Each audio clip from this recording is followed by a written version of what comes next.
minutes today to talk to the new guys and gals that are entering the industry, whether they've just gotten their CDL or whether they're in the process of obtaining one.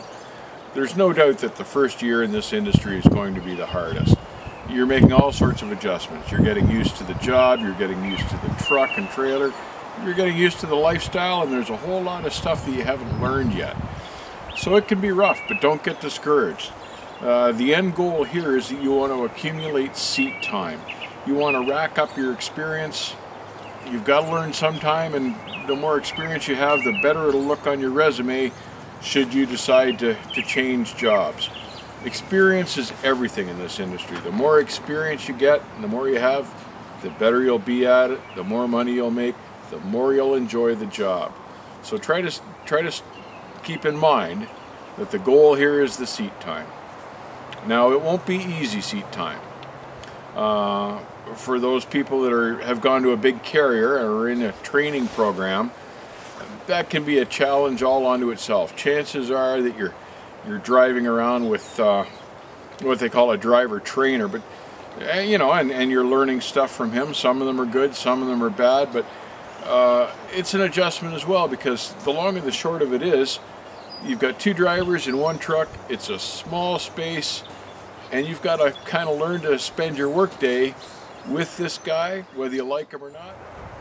If you and the driver trainer are out overnight, and the two of you are in the same sleeper bunk, that's a whole challenge unto itself, learning to cope with this other fella while you're trying to sleep. All sorts of nasty things can happen. Also, chances are the time you spend with your driver trainer won't pay particularly well. So be prepared for that, but it's all part of the learning experience. Once you get through that, and they give you your own truck to drive for the first time, a whole new set of challenges. The best advice I can give you is that you take your time and move slowly, whatever it is that you're doing, whether you're coming and going from the truck stop or pulling in and out of the yard or looking for a customer or backing in. No matter what you're doing, move slowly, think about what you're doing, take your time, and make sure you've covered all your bases. Make sure there's nothing that you're forgetting, like checking your blind spots or something like that. Keeping an eye on the entire vehicle as you're moving around driving the truck, not just, you know, the one corner. You've got to watch the whole thing. One of the other challenges you'll encounter is that now you're taking the truck and you're looking for your next destination. You're looking for where the next customer is, where you've got to go. And this can be very stressful until you get used to doing it. It can be very stressful even after years of doing it. The first challenge is just even finding where the guy is, finding where this customer is located. Very tough if it's in a highly popularized industrial area or anything like that, where it's an older area and the streets are narrow, the corners are tight, there may be low bridges. Again, take your time. Take the time to get a map of where you're going. GPSs are great, but they're not the ultimate tool. They're a tool, but they're not the end tool, and they make mistakes. So take the time to get a map, compare it to what the GPS is telling you, and the best piece of advice here is to phone the customer and get directions in. Don't talk to the receptionist, talk to the shipper or receiver, the guys that are guiding trucks in and out all the time. Talk to them and compare what they're telling you with the map and with the GPS. Then you've got 3 points of reference.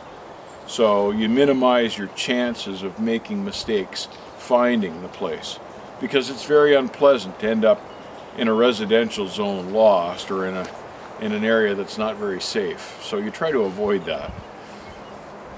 When you do find your customer, park on the street, walk in, and have a look at where you're going to be backing the trailer in. Study the layout. Look for obstacles that might be in your road that end up in your blind spots when you're backing in. Look at the area to see if there's a way to avoid blindsiding when you're going in. Minimize your chances of having an accident, because accidents are very common in the first year while you're getting used to the vehicle. And you don't want to have accidents if you can possibly help on it, because it'll show up on your resume. Also, it's embarrassing. It'll hurt your pride. So try to avoid them. And they can be expensive. The really expensive ones could cost you your job. So you don't want that. If you are backing in or blindsiding in and you've got a spotter, be aware that the spotter is 9 times out of 10 only watching one part of the truck. He's not watching for overhead clearance, or he's not watching your front right corner or something like that. He's just watching the back end of the trailer probably. So don't trust him completely. Have a look for yourself. And especially if you're blindsiding in, take the time to get out and look numerous times. You don't want to hit anything. Another thing to remember when you're going into a new place when you're first learning to drive is to call them to find out what kind of an area this is that you're entering. Some areas frankly just aren't safe. So if you're going into something like that, you want to call and find out before you get in there and find out you're the only guy in the area without a gun. Something like that. Dispatchers, their job is to move the freight from point to point. They're not particularly worried about your safety. That's your job. So don't rely on them to do your thinking for you. Use your head. Think for yourself. The end goal here is to do a good job and keep yourself safe while doing it and not to incur any damage in the vehicle. It's practice makes perfect, but it never gets perfect. It just gets better and better. I still remember, after all these years, the worst part of my first year was finding some of these places and getting the truck in and out of some of these places. I found that very stressful, particularly in big cities, in narrow streets, in old parts of town with low bridges. That was the worst of the first year for me. Something else you should be prepared for, and I think I touched on it earlier, was the fact that you're probably not going to make great money the first couple of years. And that's going to be a sacrifice that you're going to have to take in stride. Chances are the senior guys have the good runs, and the good runs simply pay better, or you get more miles. And you know, you won't be able to travel as quickly because you're still learning. So you won't get as many miles in a week, perhaps, as a senior guy would. And if you're on short haul stuff, again, you can't expect the miles. And maybe the senior guys are doing the longer trips.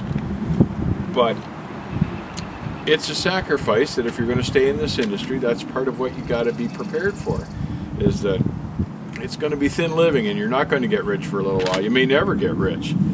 But for me, it was worth it all to get the time and the experience, because I ended up with a career I truly enjoyed, and I did end up making good money. Something else you should be aware of, particularly if you're going to be working for a large American carrier, is the fact that you may be on the road for a couple months at a time, and you've got to be prepared for that. And if you have family, they've got to be prepared for that as well.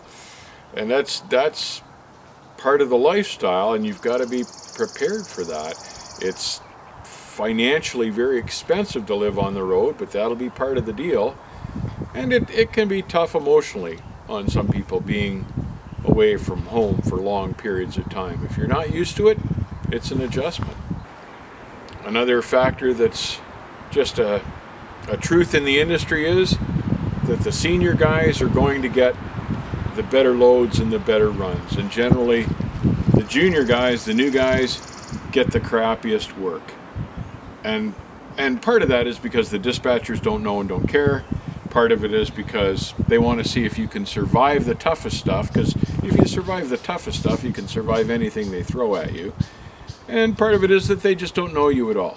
So if they've got an ugly load they've got to get rid of, chances are they'll give it to the new guy rather than give it to someone that they consider a friend or a co-worker. So you're going to get some ugly work, but don't worry, that will improve with time as well. Keep in mind the end goal here. It's tough, you're going to accumulate the experience, but that's what you want. And it'll get easier and better as time goes on.